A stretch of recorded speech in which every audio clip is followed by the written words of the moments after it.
Dragon Ball Super just keeps getting better and better. I swear to God, like, it just every episode it just gets better and better. I don't know.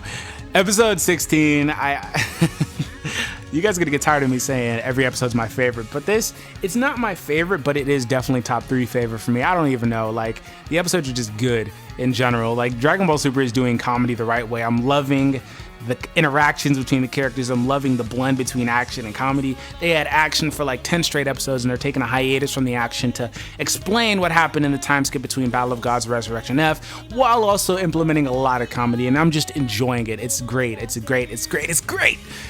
Pretty much this episode takes place with Vegeta standing on the mountain. Dude's been standing there since last episode, clearly, because between episode 15 and 16 there was a pretty sizable amount of time that passed, maybe a few months or so, because Panda's gonna be born in the next episode, but Vegeta's been standing there. We don't know if he's gone home or anything like that. I'm just gonna say he's been standing there the whole fucking time, because Bulma talked like she hadn't seen him in a while. But and he's just, he's standing there, he's just training himself, I'm guessing mentally, because he's not doing any sort of physical training. He's just standing in one spot. This is pretty much a very Vegeta and Whis-centric episode. Obviously it fits because this episode is all about Vegeta becoming Whis' pupil.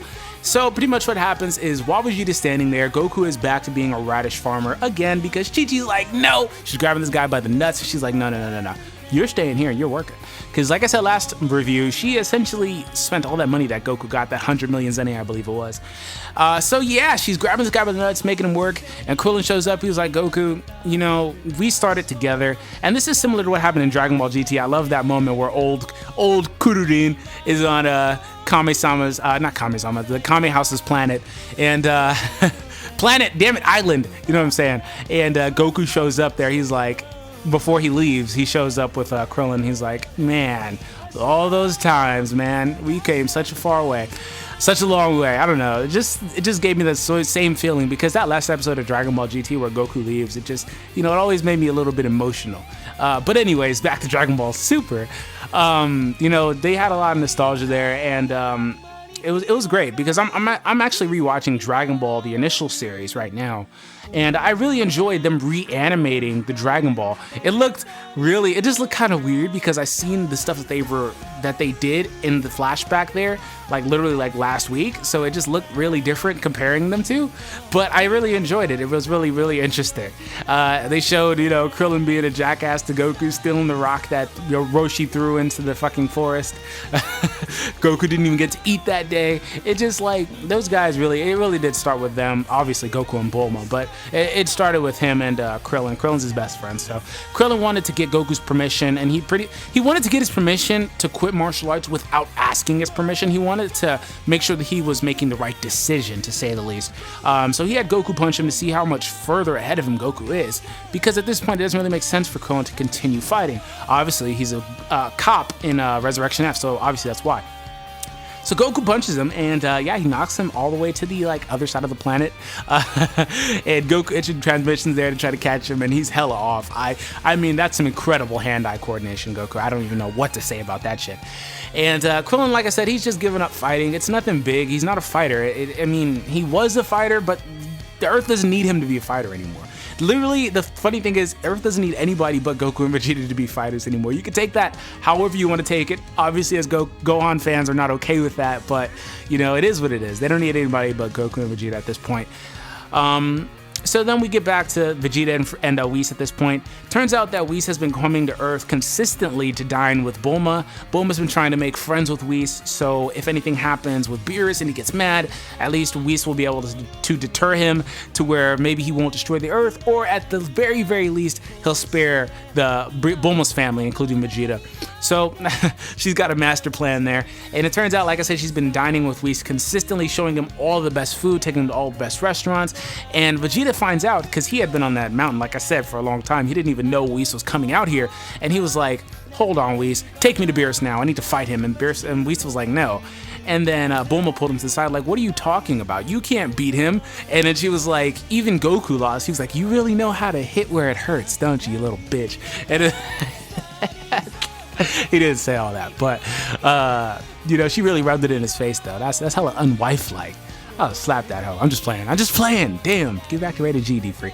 And then after that, she was just you know, trying to get Vegeta to leave Whis alone, because Vegeta obviously is a very persistent guy. He always has been. And he was like, no, take me there, take me there. And there was an instant where he was going to jump Whis. He was going to attack him. But he was like, wait a minute, I can't attack this guy. There's something holding me back. He's like, it's not ki. That it's like ki without there being ki, but it's interesting. And he's like, this guy, what is he? He calls him out. He's like, Whis, who are you? You can't just be his servant. Beerus' his servant. He's like, oh, I didn't tell you? I'm the person that trains him. He's like, wait a minute, you train him? Yeah. He's like, oh, well, you must be stronger. He's like, oh, I'd like to think so. And that's very interesting because Whis specifically tells Vegeta, he was like, hey, I noticed that you've gotten a lot stronger since the last time I seen you. But he was like, your problem is that you don't know how to essentially master, you haven't mastered your ki. Or using your ki. I forget what exact verbiage he said, but he says something to that effect. And he was like, if you can learn this, you'll surpass Goku. Now, this is interesting because Goku at this point is a god. He may not be Super Saiyan God at this point, but Goku has absorbed the god power. Even though he obviously earlier in the episode was a Super Saiyan, that Super Saiyan still with a god ki in it, you know what I'm saying? To say the least, he's like Super Saiyan God, Super Saiyan, but not Super Saiyan God, Super Saiyan, if you know what I'm saying. Which is interesting because he points out, hey, you can surpass him. Now this, I don't know, this is obviously going to turn into the Super Saiyan God or how Vegeta became a god, etc., that, you know, I have a couple of videos on it, but, you know, the more time that passes and the more stuff that happens in Dragon Ball Super, it really makes me think that they're really going to skip that ritual again. I just don't see a reason for it. I don't care if I'm right with my theory. I don't give a shit if I'm wrong. The more that happens in Dragon Ball Super, it makes it seem more likely based on what they are saying and what they're doing and how Vegeta was able to watch the whole fight the whole fucking time. It just seems like they're not going to go that route again. I don't know. Maybe because people will be mad about 6 or 7 minutes of ritual again. I don't know. But ultimately, Vegeta spends the whole entire episode trying to impress Whis with the only thing that you can impress him with, food. Of course, so Whis makes some incredibly memorable faces with all the food that's thrown at him. Whis is just like, you know, I think it was episode 6 or something. I titled that episode Foodgasm because Whis just always has these foodgasms. That episode, my review for that episode, of course.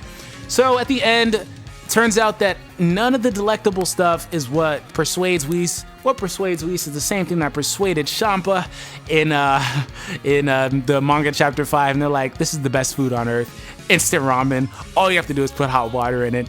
And Whis is like, fuck this. You can come. You can come. So Vegeta winds up getting the Resurrection F outfit from Bulma before he leaves, because she said that if anybody found out, she'd be the laughing stock of the galaxy because of the universe, because her husband is training with the dirty garbs that he had on. So she gives him the new uniform, and he leaves with Whis carrying a big ass bag of instant ramen to go to his planet to go train with Whis. So next episode, Pan is going to be born. I don't know. I don't think I'm going to show anything with Vegeta, but I believe Goku's also going to the planet as well. And episode after that, we should start seeing them undertaking their new forms and stuff like that. So I'm just excited. A lot is happening in Dragon Ball Super. Let me know you guys' favorite Vegeta moment from the episode. Me personally, is when he was with the eggs. You know, I'm sorry guys, I do a lot of one-shots. These are all one-shots unless they're like, my reviews are one-shots, so forgive me if I stumble over my words a little bit, but, oh god, I burped a little bit. My favorite moment was whenever Vegeta was with the eggs. He was like, gently, crap, gently, crap. It just kept cracking all the eggs. I don't know, that was my favorite part. But let me know you guys' favorite part. Be sure to leave a like down below. Subscribe if you are new to this channel. Also subscribe to my other channel, which will be linked in the goddamn description down below. My bad. But that's it for me, guys. Stay swaggy. Peace out.